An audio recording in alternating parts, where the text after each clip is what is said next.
Olá a todos, eu sou Guilherme Strock, advogado, autor do site Infolei, uma ferramenta para que os operadores do direito, concurseiros ou estudantes mantenham-se atualizados quanto aos principais julgados dos tribunais superiores. Hoje nós vamos analisar um acórdão trazido no informativo de jurisprudência do STJ 675, que trata sobre o tipo de ação penal em um crime de estupro de vulnerável em razão da embriaguez ou, de forma geral, crime de estupro de vulneráveis cuja a vulnerabilidade seja transitória. O acórdão de hoje ele é proveniente do recurso especial 1.814.770 de São Paulo, traz o estudo, resumidamente, de um estupro de vulnerável, cuja vítima estava embriagada em uma festa de faculdade sem poder oferecer resistência. Essa vulnerabilidade, por ela ser temporária, qual seria o tipo de ação penal aplicável ao caso? Lembrando que houveram ao menos 2 alterações no tipo de ação penal. Então, por primeiro, nós temos o José, o nosso personagem, consciente de que Joana, também o nome fictício, ela estava em estado de embriaguez completa e este estuprou-a. O juiz de piso entendeu que a incapacidade de Joana seria transitória. Sendo assim, não havendo a representação da vítima, entendeu pela extinção da punibilidade em razão da decadência, pois a sua representação ocorreu após 2 anos de consumado o crime. As primeiras questões são: o que é decadência no direito penal? A decadência é a perda do direito de ação em casos em que esta seja privada ou pública, condicionada à representação. E qual é o prazo de decadência no direito penal? O prazo de decadência ele é de 6 meses. E fato importante a gente saber o marco inicial da contagem desse prazo. O início da contagem do prazo de decadência ele verifica-se em casos de ações privadas em 6 meses da data em que a vítima tem conhecimento de quem é o autor do crime. Em caso de ação privada subsidiária da pública, o prazo de decadência começa a contar do dia em que se esgota o prazo para a propositura da ação pública. Tudo isso previsto no artigo 103, que prevê que, salvo disposição expressa em contrária, o ofendido decai do direito de queixa ou de representação se não o exerce dentro do prazo de 6 meses, contado do dia em que veio a saber quem é o autor do crime ou, no caso do parágrafo 3º do artigo 100 deste Código, do dia em que se esgota o prazo para o oferecimento da denúncia. Então, o Tribunal de Justiça, ao analisar o recurso em sentido estrito, entendeu como incabível a distinção entre vulnerabilidade absoluta ou relativa, e cassou a sentença e determinou o prosseguimento do processo. A gente precisa agora estudar as alterações no tipo de ação penal cabível em crime de estupro, porque até 2009 a ação penal em caso de estupro era privada, dependendo sempre da iniciativa da vítima. E entendia-se que a vítima poderia preferir a proteção da sua intimidade, as auguras do processo penal e uma revitimização. Contudo, em 2009, com a promulgação da Lei 12.015 de 2009, houve alteração da redação para tornar a ação pública condicionada à representação. À época dos fatos aqui estudados, o artigo 225, que prevê a ação penal cabível em caso de estupro, tinha a seguinte redação. Artigo 225. Nos crimes definidos nos capítulos 1 e 2 deste título, procede-se mediante ação penal pública condicionada à representação. Parágrafo único. Procede-se, entretanto, mediante ação penal pública incondicionada se a vítima é menor de 18 anos ou pessoa vulnerável. E aí a gente precisa lembrar também que houve uma nova alteração no ano de 2018, com a promulgação da Lei 13.718, e o crime de estupro ele passou a ser de ação penal pública incondicionada em qualquer de suas espécies, não havendo mais distinção entre a vulnerabilidade ou não da vítima. A redação do artigo 25, então, ficou dessa maneira. Nos crimes definidos no capítulo 1 e 2 deste título, procede-se mediante ação penal pública incondicionada, e houve, então, a revogação do parágrafo único. Porém, no caso em que a gente estuda hoje, o estupro ele ocorreu em 2014, quando a ação era pública condicionada à representação. Nesse caso, a gente precisa se questionar se a mudança do tipo de ação ela afeta aquelas relativas a crimes anteriores. Conforme afirmado por Rogério Sanches Cunha, embora o tipo de ação seja relativo ao direito processual penal, poderia-se entender assodadamente que não seria mais necessária a representação. Contudo, afirma ser esta uma lei processual com marcados efeitos sobre institutos de direito penal, como no caso em estudo, a extinção da punibilidade. Sendo assim, ele afirma: para os casos praticados antes da nova lei, deve continuar sendo pública condicionada à representação, vez que, do contrário, estar-se-ia subtraindo institutos extintivos de punibilidade ao acusado. A mudança de titularidade é matéria de processo penal, mas conta com reflexos penais imediatos. Daí a imperiosa necessidade de tais normas processuais, mas de reflexos penais imediatos, seguirem a mesma orientação jurídica das normas penais, quando a inovação é desfavorável ao réu, não retroage. E recentemente foi aprovado, na primeira jornada de Direito Penal da Justiça Federal, um enunciado sobre essa questão. A norma puramente processual tem eficácia a partir da data de sua vigência, conservando-se os efeitos dos atos já praticados. Entende-se por norma puramente processual aquela que regulamenta o procedimento sem interferir na pretensão punitiva do Estado. A norma procedimental que modifica a pretensão punitiva do Estado deve ser considerada norma de direito material,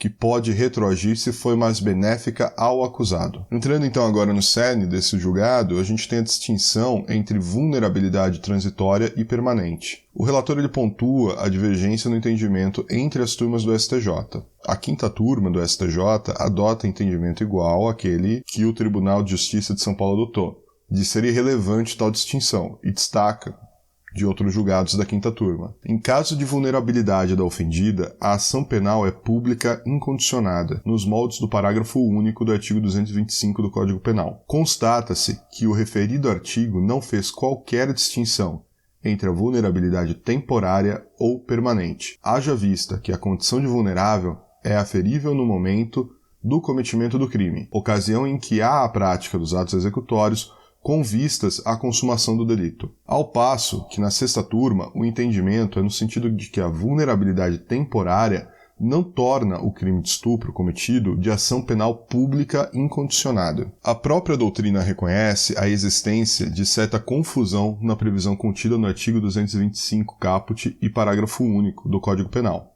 o qual, ao mesmo tempo em que prevê ser a ação penal pública condicionada à representação à regra, tanto para crimes contra a liberdade sexual quanto para crimes sexuais contra a vulnerável, parece dispor que a ação penal do crime de estupro de vulnerável é sempre incondicionada. A interpretação que deve ser dada ao referido dispositivo legal é a de que, em relação à vítima possuidora de incapacidade permanente de oferecer resistência à prática de atos libidinosos, a ação penal seria sempre incondicionada, mas, em se tratando de pessoa incapaz de oferecer resistência apenas na ocasião da ocorrência dos atos libidinosos, a ação penal permanece condicionada à representação da vítima, da qual não pode ser retirada a escolha de evitar o strictus iudice. O relator ele retoma o conceito de direito penal como última ratio da proteção da sociedade e, citando Guilherme Nucci, relaciona também com a intervenção mínima. Não se pode dar ao direito penal a interpretação ampliativa do quanto previsto. No caso em julgamento, cessada a incapacidade temporária da vítima, esta recupera completamente suas faculdades, podendo então representar o autor do crime. Mesmo sem previsão expressa em lei, entende o relator que a decisão em sentido contrário seria uma violação ao aspecto material da isonomia. Nós temos essa distinção entre a quinta e a sexta turma, e a pergunta que fica é se essa é a posição do STJ especificamente. E não, como indicado no voto do relator, e nós trouxemos aqui, essa não é uma questão pacífica no STJ. Então, para o ministro Roberto Schetti Cruz, também componente da sexta turma, ele ressalta que nos casos em que há violência real, ou seja, em que além da prática do estupro, para o seu cometimento, a pessoa emprega violência com estrangulamento, com pancadas na cabeça, até que a pessoa desmaie e fique inconsciente, não oferecendo resistência e assim estando vulnerável, nesses casos em que há violência real, o crime ele é de ação penal pública, independente, nesse caso, por óbvio, de qualquer representação da vítima. Contudo, se não há a violência real, a pessoa simplesmente se aproveita de uma vulnerabilidade transitória da vítima, e esta tem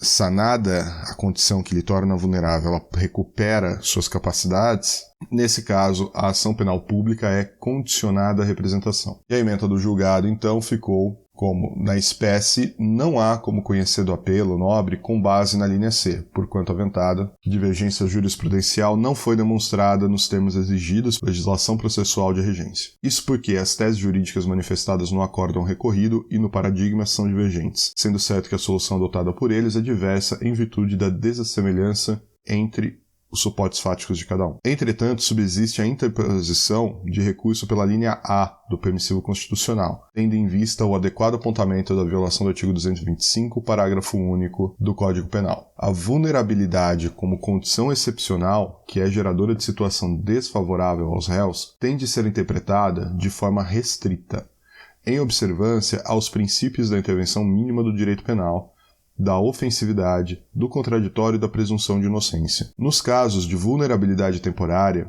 em que a vítima recupera suas capacidades físicas e mentais e o pleno discernimento para decidir acerca da persecução penal de seu ofensor, a ação penal dos crimes sexuais cometidos sob a égide da redação conferida ao artigo 225 do Código Penal pela Lei 12.015 de 2009 deve ser mantida como pública condicionada à representação, de acordo com os precedentes da sexta turma. Esse foi o estudo, então, do recurso especial 1.814.770, que tratou do tipo de ação penal em crime de estupro de vulnerável em razão de embriaguez ou da vulnerabilidade transitória da vítima. Lembrando que houveram alterações nos dispositivos, o que faz com que a gente tenha cuidado, pois de acordo com a época de cometimento do crime será um tipo de ação penal ou outro, independente dos entendimentos aqui da quinta ou da sexta turma. Se eventualmente essas informações foram úteis, eu peço a gentileza de que clique no centro da tela para se inscrever no canal. Estarão aparecendo 2 outros vídeos para que você possa continuar os seus estudos. Lembrando que na descrição você encontra o link para o texto desse julgado no nosso site, além do link para o grupo do Telegram para que a gente possa eventualmente tirar algumas dúvidas. Eu agradeço a atenção e até o próximo vídeo.